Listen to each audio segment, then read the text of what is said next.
अस्सलाम वालेकुम दोस्तों, आपके अपने चैनल प्योर देसी टिप्स में हम आपको खुशामदीद कहते हैं। मैं हूं आपका होस्ट हकीम मोहम्मद जावेद। मेरी तमाम दोस्तों से गुजारिश है जो पहली मरतबा हमारी वीडियो को देख रहे हैं, बराए मेहरबानी चैनल को सब्सक्राइब कर लें और ऐसी मज़ीद वीडियोज़ के लिए अपने बेल आइकन को दबाना हरगिज़ न भूलें ताकि आने वाली हमारी हर वीडियो का नोटिफिकेशन आप लोगों को पहुँच सके।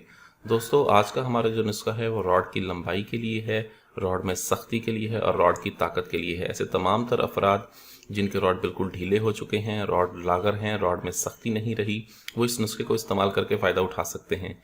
इसमें सिर्फ एक ही चीज़ का इस्तेमाल करेंगे। ये सिर्फ एक चीज़ के इस्तेमाल से हमने ये नुस्खा बनाना है। ये चीज़ है अक्कड़ कड़ा। ये अक्कड़ कड़ा है खालिस एक नंबर अक्कड़ कड़ा की पहचान। मैं पहले भी कई सारी वीडियोज़ में आपको बता चुका हूँ, अब भी आपको बता देता हूँ। एक नंबर जो अक्कड़ कड़ा है उसकी पहचान ये है कि अगर आप इसको दांतों से थोड़ा सा कुतर के अपनी ज़ुबान पर लगाएंगे तो ये आपकी ज़ुबान को काटेगा।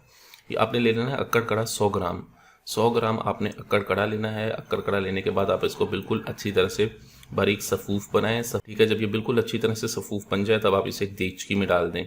देगची में डालने के बाद आप इसमें आधा किलो पानी डालें और आधा किलो पानी डालने के बाद आप इसे हल्की आंच पर जो है वो पकने के लिए रख दें। जब ये पानी उबल उबल के बिल्कुल पानी इसका जल जाएगा, ठीक है, और ये पाउडर हल्की सी आपके पास पाउडर सा बन जाएगा, तब आप इसमें 100 ग्राम रोगने ज़ैतून डालें। रोगने ज़ैतून डालने के बाद आप इसको 1.5 घंटे तक मुतवातर हल्की आंच पर पकाएं।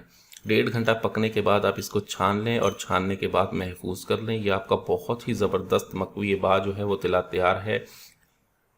तैयार है। ये आपका बहुत ही ज़बरदस्त तेल जो है वो तैयार है। आप इसकी मालिश करें रोज़ाना, दिन में 1 मरतबा सोते वक्त। ये बहुत आला और बहुत ही ज़बरदस्त नुस्खा है। वीडियो अच्छी लगी हो तो वीडियो को लाइक करें, वीडियो को शेयर ज़रूर कर दिया करें ताकि दूसरे लोग भी फ़ायदा उठा सकें। मुझे अगली वीडियो तक के लिए इजाज़त दें। अपनी सेहत का बहुत ख्याल रखें। शुक्रिया। अल्लाह हाफ़िज़।